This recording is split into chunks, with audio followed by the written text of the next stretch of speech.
And even back then we thought it was insane that we were spending $5,000 a month. Like, and honestly, that many leads. Well, no, we just thought it was insane that we were spending that much money. We were like, oh man, 5,000's a lot. Here it was me with a rear-facing camera, just being real, saying, "Hey, I'm looking to buy this house, or I just bought this house." But it got a response. So if you're not committed to staying on a regular cadence, then more than likely you're going to get discouraged and just quit, and you're going to have wasted several $1,000s. Correct. You have to actually physically talk to 100 people to get a contract. You may get 99 people tell you, "Take me off your list, don't ever call me again," but it just takes one. You have multiple channels, but it's taking you a while to get there. It didn't start like that. Right. It started with bandit signs. That's right. And so, great point. Stick with something, do it long enough until you build up some credibility and some success.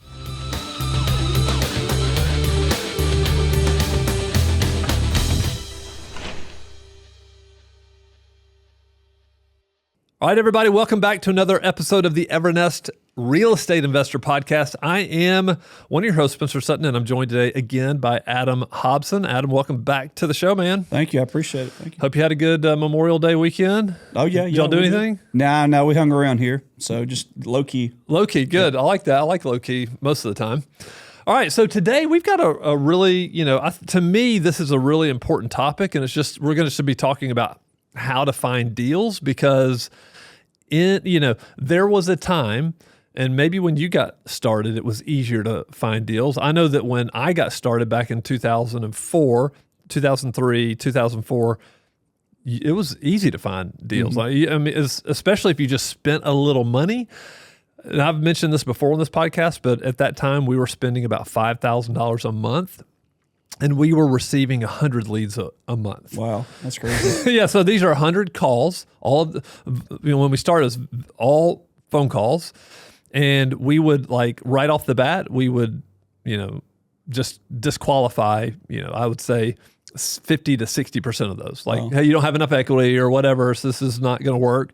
And then we would make offers on about 30 houses and buy 4 or 5. A month. Wow. And so those were the numbers. And we were just like, hey, and we had a buy phone with us. We had a phone that was we knew that was coming off the billboard. When that billboard, we knew. So wherever we were, if we were having dinner, if we were on vacation, it didn't matter. We were answering that phone rang. If that phone rang, you were picking that phone up and talking to that person, because that's how important it was. We were looking for those 4 deals every single month, because that was our oxygen. We needed to breathe, and we needed cash to breathe. And so, and even back then we thought it was insane that we were spending $5,000 a month. Like, and honestly, that many leads. Well, no, we just thought it was insane that we were spending that much money. We were like, oh man, 5,000's a lot.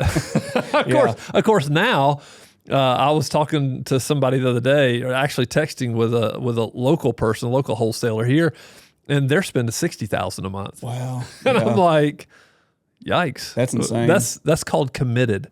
It is. Right? You're committed if you're doing that. But the market's different today, right? That was back in 2004. We're talking 20 years later. Here we are, 2025, and it's harder to find deals.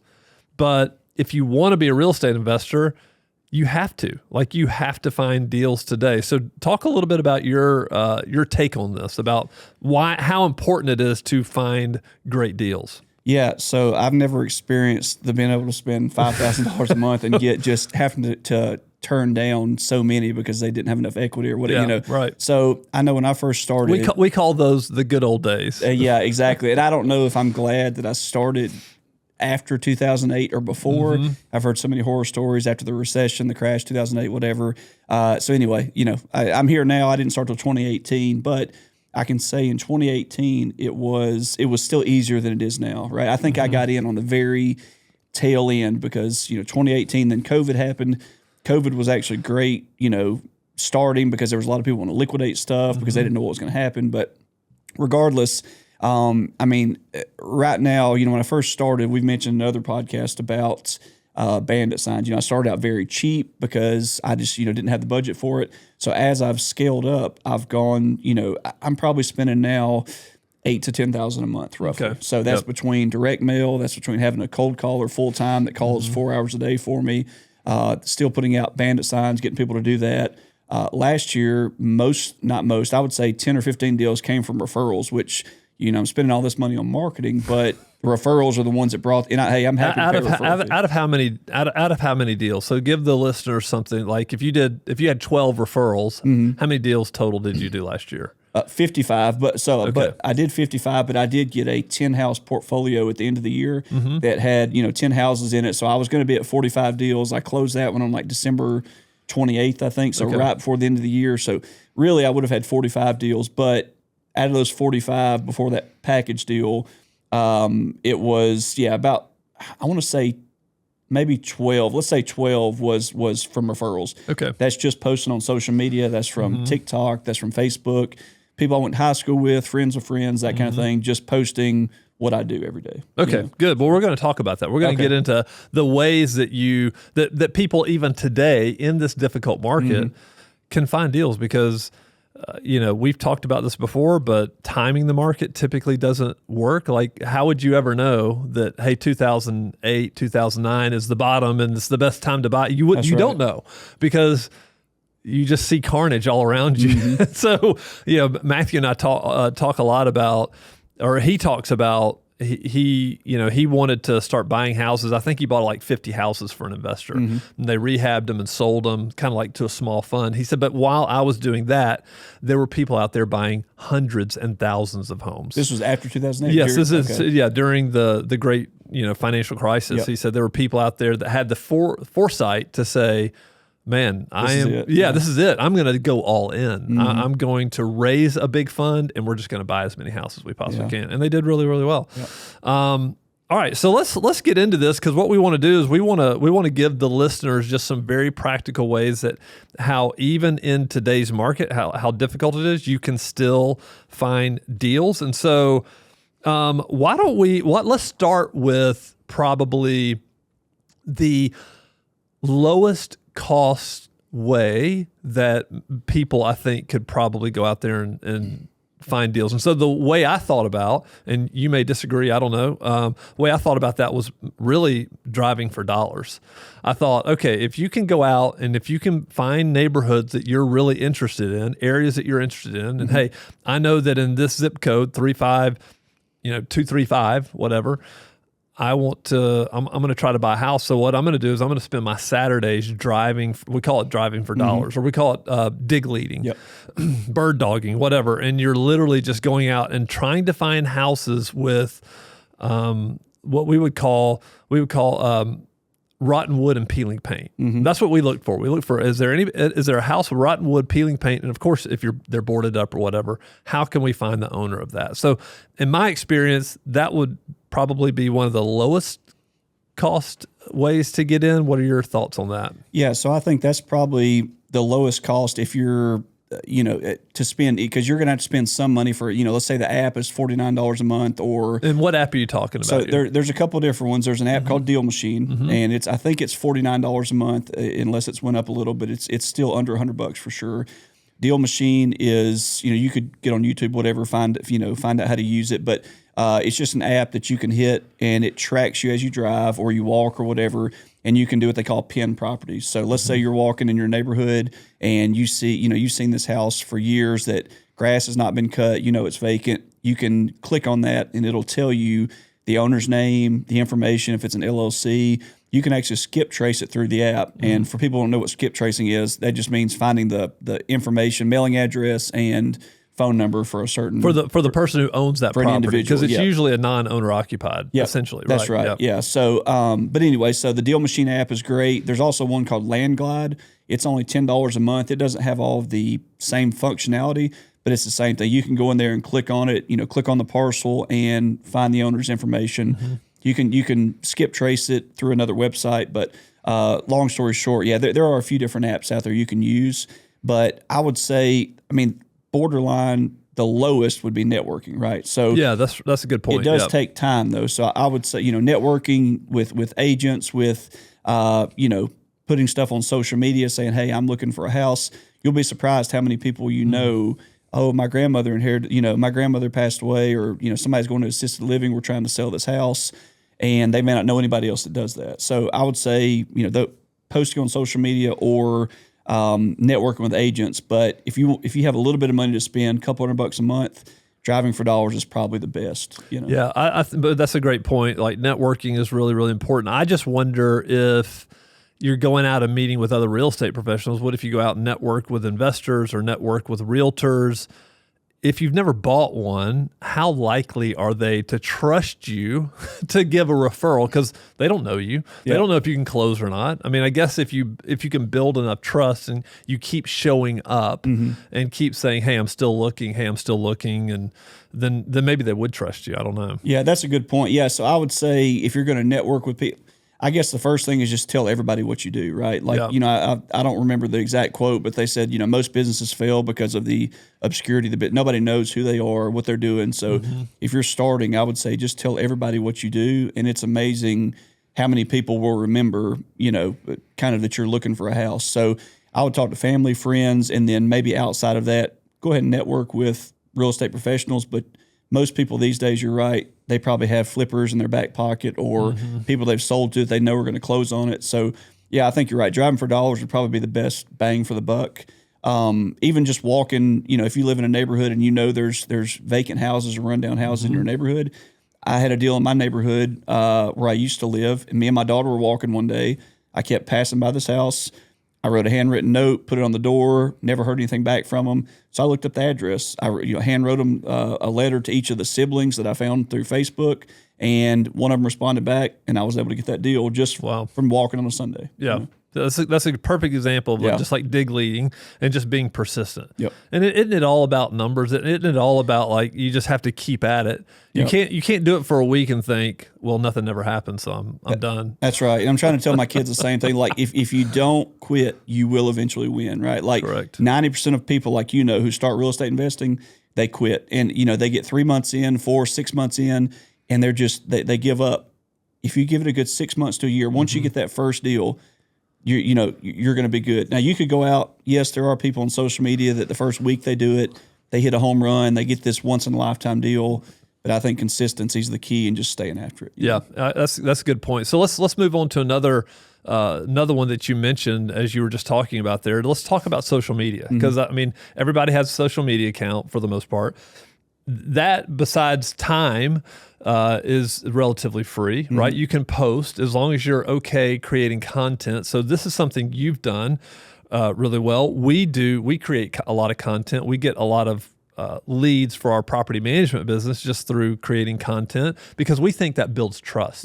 If people can hear us and see us and kind of get to know us or know our personalities, then we're like, hey, if they believe us to be trustworthy, they might give us a call when they have the need. That's right. Talk about that, your experience with that, because that was not around when I was buying and selling real estate, or else I literally probably would have been filming every single time I went and looked at a house. Every house I bought, I would have made a big deal about everything I did. Just because I wanted more people, like I wanted that exposure. Yeah, exactly. And I didn't do it for the first 3 or 4. I really didn't start doing any social media until 2022 probably. And, you listen to Gary Vee and, he's the GOAT. He tells people all the time, hey, if you start today, it will change your life, just posting.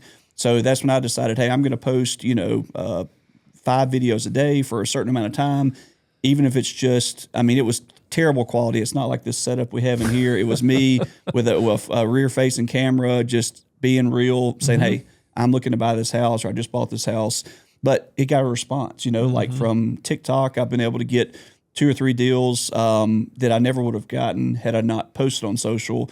Those, 12 deals I talked about last year off of people I went to high school with, friends of friends that referred me just because I said, hey, I just bought this house in Jasper for $40,000. Yeah. If you know of anybody that wants to sell a fixer-upper, let me know, And I'm sure people get tired of it, but at the same time, when that time comes and people are ready to sell, they don't ever think about it until, I inherited this house. Who do I know? Well, Adam posts all the time about buying houses. Maybe he wants it, So, yeah, social media is definitely, I think it's very underrated. And I think if you do go out there and just post anything about what you do, then you're going to eventually get exposure to it. What do you think keeps people from doing what you did, pulling that trigger and just filming themselves. Doesn't like quality, forget the quality. It's just all about building a connection, because it's really all about authenticity, right? Yep. Yeah. I mean, if you have terrible video and you're sitting there and you kind of stumble on some of your words, people can relate to that more than a polished, like people can't relate to this podcast setup, right? Because nobody's coming in and recording this type of stuff. Yeah. How do you think that's like, why do you think people don't take that first step?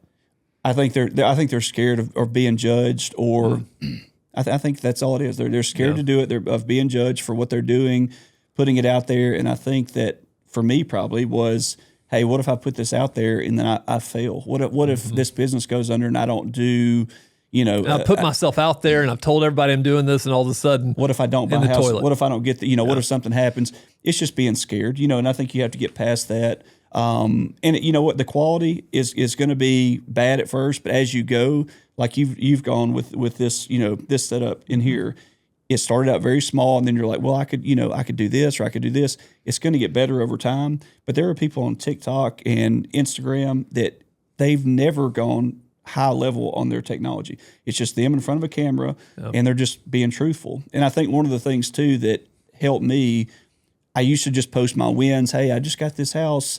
If you have a house like this, look how pretty it looks that I just rehabbed it and I sold it.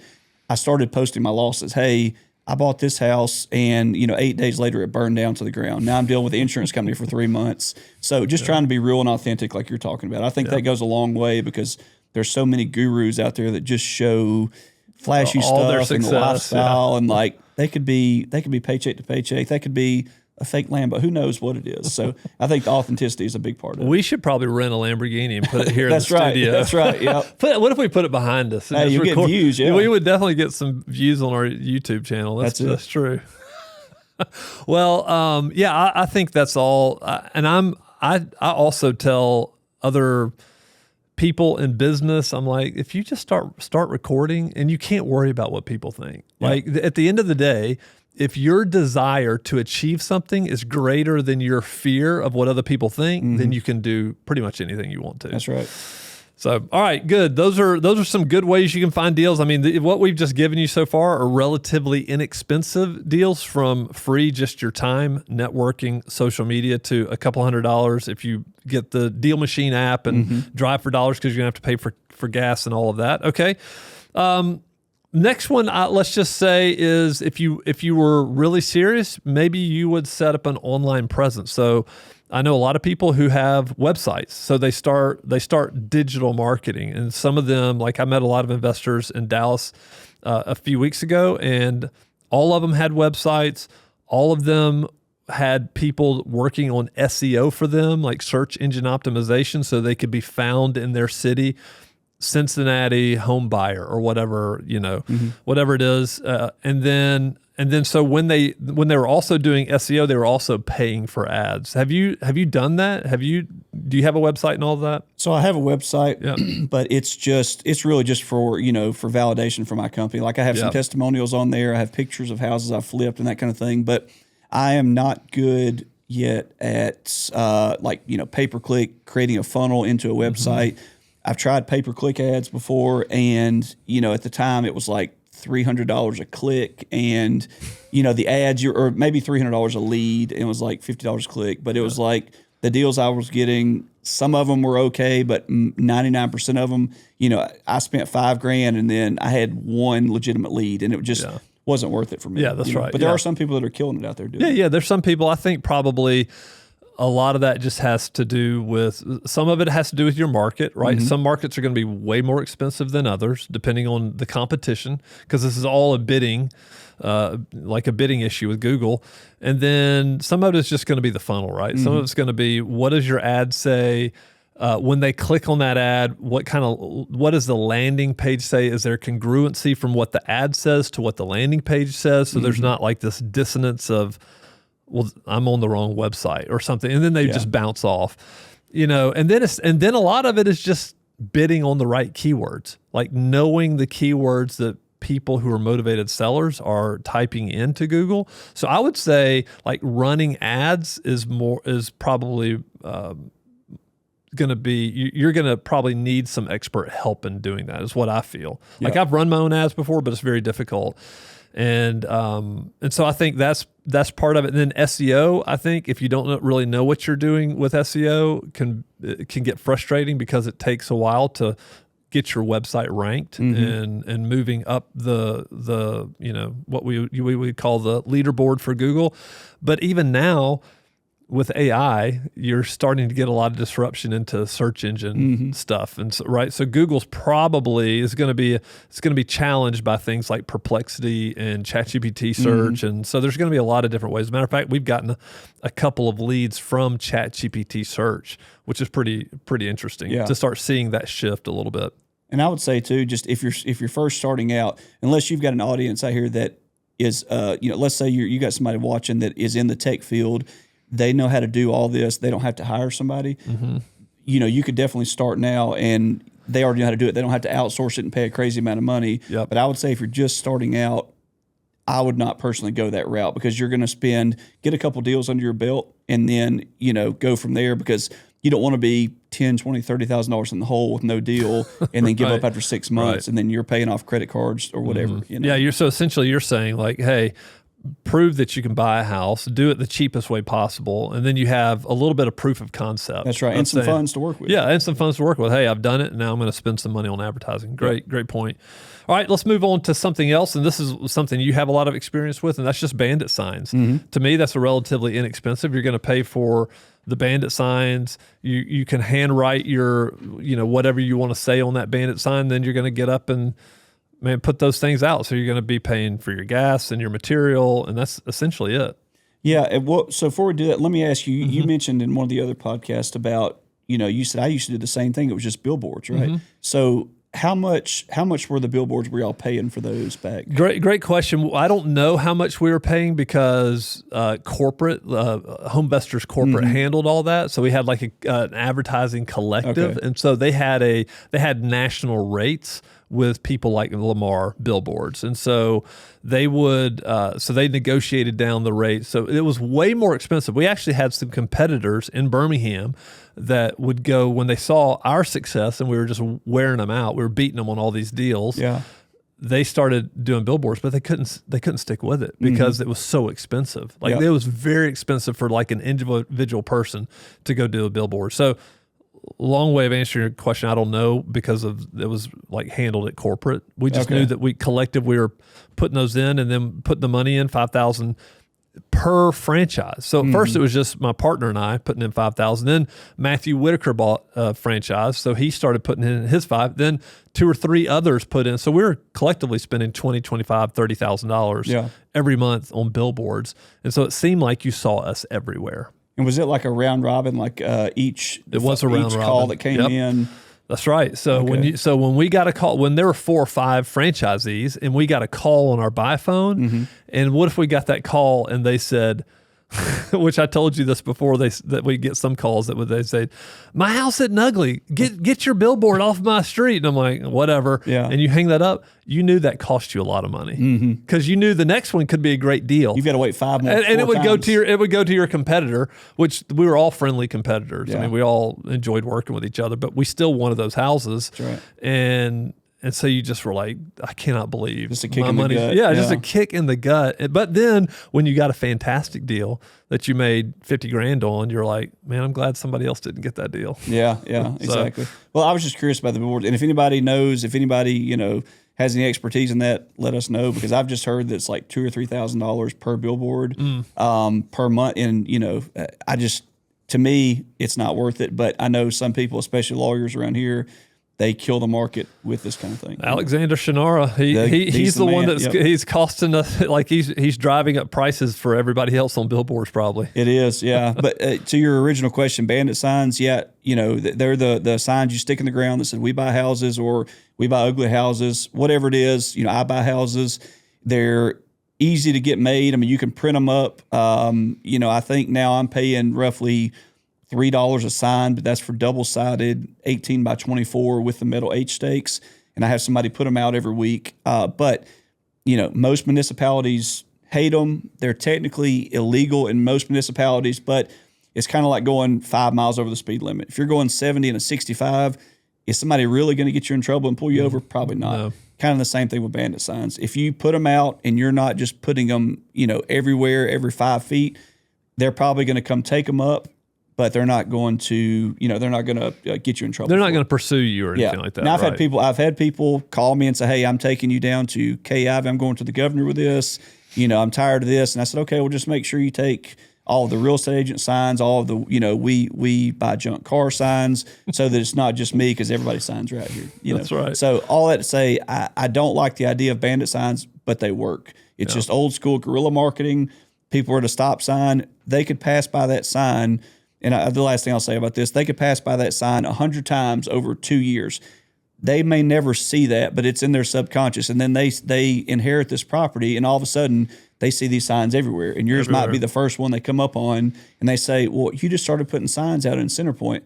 I've been putting them there for 2 years. You just saw it." You just saw it. It's all about timing and when people are looking. That's right. And that's ultimately that's the way it is with buying a house. Yep. A great deal. It's all about hitting somebody at their need, right? And so this is kind of, so we've talked about bandit size. Let's move right into, and I think about this with mailers, direct mail. Let's talk a little bit about direct mail. You and I both have experience with direct mail. When we started doing direct mail, it wasn't really a big thing, and so we put out the first mailing I remember we ever did was to some zip codes in an area here in Birmingham called Vestavia Hills, which is class A neighborhood, super nice, expensive neighborhood. But they also have some older house stock. When I say older, 60s, 70s. And sure enough, we bought a house right off the bat, first mailer, and made really good money on it. But it was all about timing. And so the way I think about mailers is, and I'd love to know your thoughts on it. When I think about mailers, I'm thinking, if you aren't committed to doing mailers, if you think you're going to send out like one batch and get deals, you may, but it's more likely that you're going to you need to commit for probably 12 months of mailers, because at the end of the day, you could send, like, somebody could get 20 mailers, but it has to be at the right time. So if you're not committed to staying on a regular cadence, then more than likely you're going to get discouraged and just quit, and you're going to have wasted several $1,000s. What are your thoughts on mailers? I agree. And a lot of people will tell you, if they're honest with you, I've heard several speakers say this, kind of like we talked about with SEO, I would not start with direct mail unless you have some fun. If you're already a fairly successful individual, you have some disposable funds, or you have a partner, and you decided to team up, they're going to fund it, and you're going to be the guy on the ground or the girl on the ground who is controlling the marketing, then you can do direct mail. So I struggled with this. I did not start doing direct mail until about 3 or 4 years into it, because it was so expensive. I always heard $10,000 a month for direct mail, which is not necessarily true, but you do have to do it for, I would say, a minimum of 6 months. A year is great, but so I do it 2 different ways. There's one postcard I send out that is just zip codes, right? So it's pretty cheap, but I can send 10,000 households in a certain zip code for, around $2,000 a month. This is not targeted. This is a blanket shotgun approach. The good thing is it gets those people that have not really been marketed to, right? Right. So somebody that's never gotten a ad, or a direct mail letter from somebody that is targeting their house because it's vacant or whatever, then it's a good shotgun approach. I've also just started doing targeted, with where you pull a list of, let's say, tired landlords or vacant houses, and you send it to the mailing address there. So I kind of do a shotgun approach for around $2,000 a month, and then about $3,000 or $4,000 a month I'll spend on targeted. Hey, I know this house is in distress. I'm going to send it to the property owner, just to kind of mix it up to get these inbound leads coming in. But it's very hard for me to track direct mail, and I know people have these KPIs, key performance indicators, I think is what it is, and they can track it, and they say, "Oh yeah, well, I get this exact amount from direct mail." I think it's almost impossible to track, because I've had people before 2 years ago that I sent out this mailer for 6 months, and maybe I didn't get anything off this mailer. Well, 2 years later, I get a call, and I get a text, and they text me a picture of my old postcard and say, I found this in my grandmother's file and she passed away. Are you still interested? That was from 2 years ago. How am I going to go back and track, what the rate of return is? Maybe let's say I spent $15,000 on that set of mailers and it didn't produce anything. Well, now 2 years later, I may make $20,000 on this house. Yeah, right. So I know people are good at tracking that kind of thing. It's just always been hard for me because people put it on their refrigerator for a year, or they'll put it in their file, their grandmother will, or whoever, and then when that time comes, they want to sell. So all that to say, when you do send out this direct mail, you may not get that instant return on it, but it's kind of building and building, the more you send out. Yeah, the more you send out, building and building. I think attribution is a real issue, because even somebody like, how can you attribute what lead to what? Mm-hmm. Because even if somebody goes and maybe they see you post on TikTok, they go look you up online and fill out a form on your website. So you automatically think, oh, well, this was an online. They found me organically through my SEO work or whatever. Right. Some of that is difficult. Although I would try to have KPIs so that you could kind of track everything back, especially to things you're spending a lot of money on. Mm-hmm. You definitely can do it to Google Ads. But even then, Google Ads, people go to Google Ads and they go organically and search you, and then they may call you from a different phone number. I mean, at the end of the day, it's the people, I think, who are doing the best job at a well-rounded marketing approach are probably going to end up with more deals. Mm-hmm. I think just a well-rounded, as opposed to just like, hey, I'm only going to do this one thing. Yeah. Well, so I will say somebody, and I don't remember who it was. This is when I was first getting into real estate. I heard somebody say it. Instead of, and we've talked about it before, I tried to do too much at once when I started, not in real estate, but in other things. But if you're going to start marketing, I would say do one thing and stick to it until you get it down. Yeah. Because like if you go out and you say, okay, I'm going to do cold calling, and I'm going to send out direct mail, and I'm going to put out bandit signs, you may get burnt out and have so much money being spent, and you're not really doing good at all of it. Let's say you call in an hour a day, and then you go put out a few bandit signs, and then you send out a few mailers. You may not get the results you want, and you're going to say this doesn't work. Yep. I would say if you can, stick to one thing for 6 months, get it down pat. Once you start kind of getting a system for that, then you can kind of move on to the next thing. Yeah, great point. You're 8 years into this, and so you have multiple channels, but it's taking you a while to get there. It didn't start like that. Right. It started with bandit signs. That's right. And so great point. Stick with something, do it long enough until you build up some credibility and some success. Yeah. And then you have some confidence to do some other stuff. I mean, unless you just have, endless amounts of money to throw at it, you may find a partner and say, hey, they want to put in all the advertising dollars, and they want to, like, we've got a budget of $10,000 a month. In that case, great, fantastic, go for it. Yeah. All right. Let's see. Let's talk about cold calling, because this is not something I've ever done. I know that people do it, and they essentially what I've seen investors do is they will typically buy a list, skip trace the list, and again, skip tracing is when you buy the list of maybe you're looking at a landlord list, and then you're skip tracing who owns that property. So they're like doing tracking down the person, they get their email, they get their phone number. And then essentially what I've seen people do is hire folks from a lot of times overseas, and they will sit there and hammer phone calls. They'll check and make sure they're not on the do not call list, and then they will just hammer phone calls all day long. And all they're really looking for is to set up an appointment or to set up that initial call. That's right. That's what I've seen people do. What's your experience? Yeah, so I've tried the VA route before.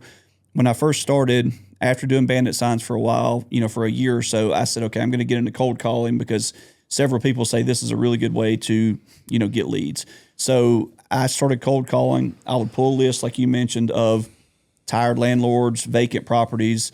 And there's several different, we won't get into all that today. There's several different lists you can pull. Maybe we'll go over that in a different podcast. Yeah. But for time's sake, let's say I pulled a tired landlord list, people that have owned rental properties for at least 10 years. Chances are, the way landlords are, you're in the property management business. They may be burnt out, right? Sure. So they get tired. That's right. You call them and you're just saying, hey, my name is Adam. I'm just checking on this house at 123 Main Street. Do you have any interest in selling? I mean, a lot of these, depending on what list you pull, you're going to get a lot of, cuss words, take me off your list. People will just cuss you up one side and down the other.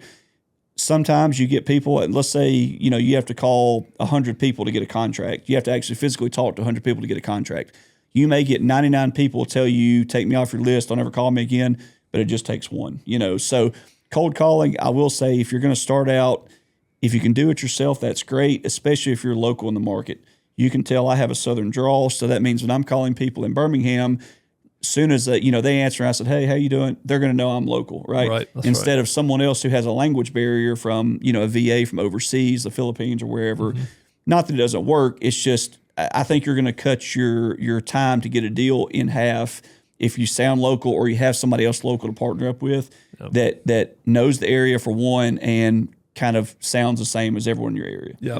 So how do you handle that right now?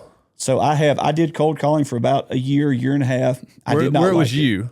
It was just me. It was just I you pulled calling. the list. Gotcha. It was me. Yep. I would do it for 4 hours a day, 2 hours. I would take a break, and I would do it for 2 more hours. And I had what they call a dialer system. Mm-hmm. Yep. There's Mojo Dialer. There's other dialer systems where you click a button, you upload this list, and instead of having to dial each number individual, it just scrolls through, right? So you can, if this person doesn't answer it, clicks to the next one, makes it super It'll fast. automatically leave a voicemail. Automatically leave a voicemail. Yep. You can do 3 numbers at once. So it'll dial 3 numbers, and then whichever one picks up, it'll let you talk to them, and it'll leave voicemails for the others. So I did it for about a year and a half myself, and then a guy named Joseph that works with me now, he likes to do cold calling. I'll never get that in my life. He's a very personable guy. He's good at it, and he's local as well. So he calls for me about 4 hours a day, Monday through Friday. So typically get 10 to 15 deals a year from him just cold calling. Yep.